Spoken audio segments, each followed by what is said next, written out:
Bonjour from Paris, Roland family. I'm pleased to present this video overview of a proposed itinerary for your 2027 Spring Adventures in Paris next year. This is still in the planning stage, so there's plenty of room to make changes.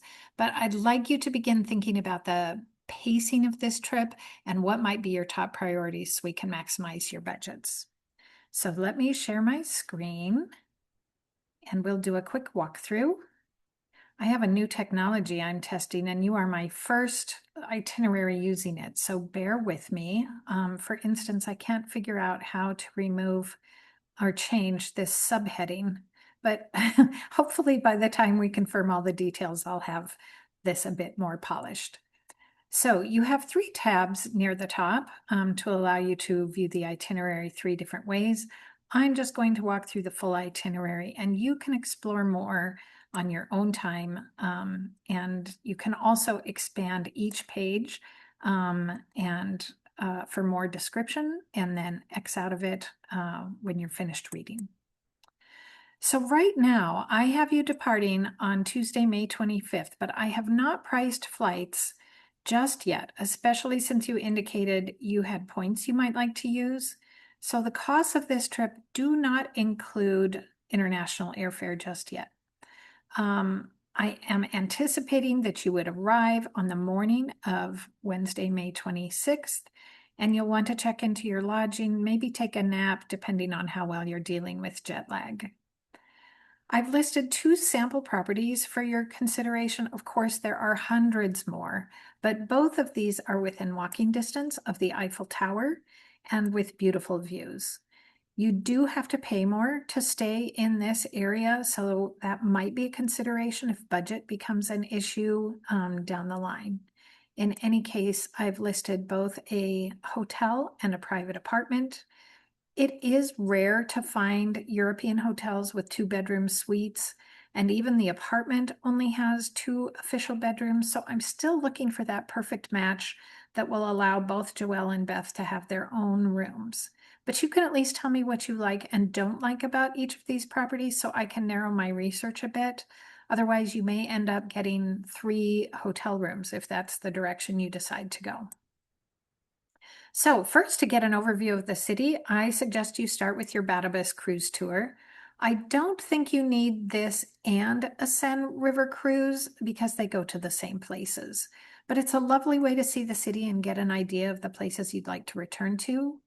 Also, the Batibus tour operates every hour on the hour, so you don't have to go at 10 a.m., but that is the earliest you can get on.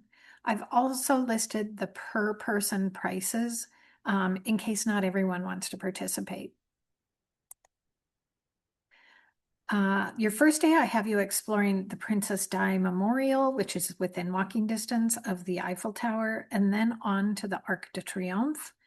And the evening is a guided tour of the Eiffel Tower so you can see the city lit up at night. On day 3 in Paris, I suggest you take the metro to Café de Flore and branch out from there.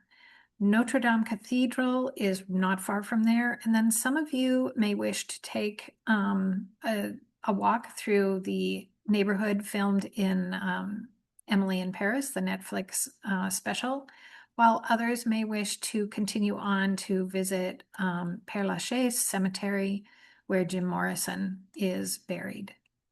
That afternoon, I have you taking a tour of the Versailles Palace and Gardens, which is now a World Heritage Site.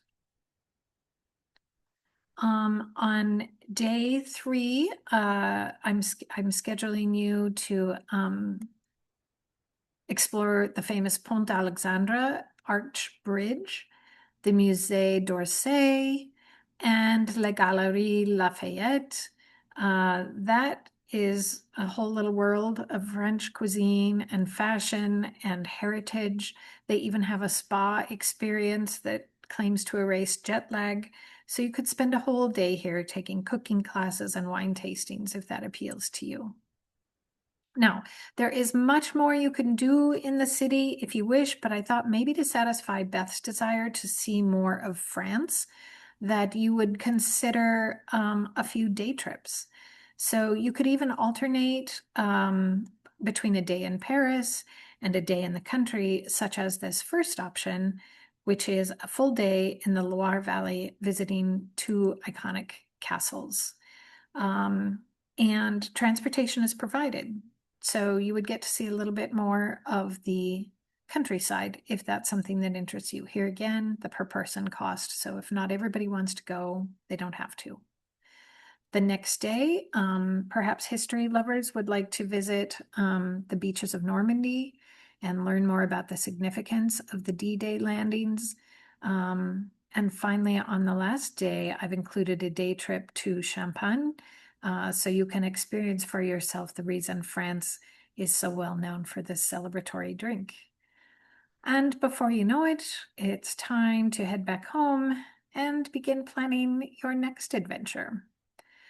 So I am going to include a spreadsheet with all of these activities listed in my email so you can determine who wants to do what and where we might need to fill in the gaps for some other Parisian adventures.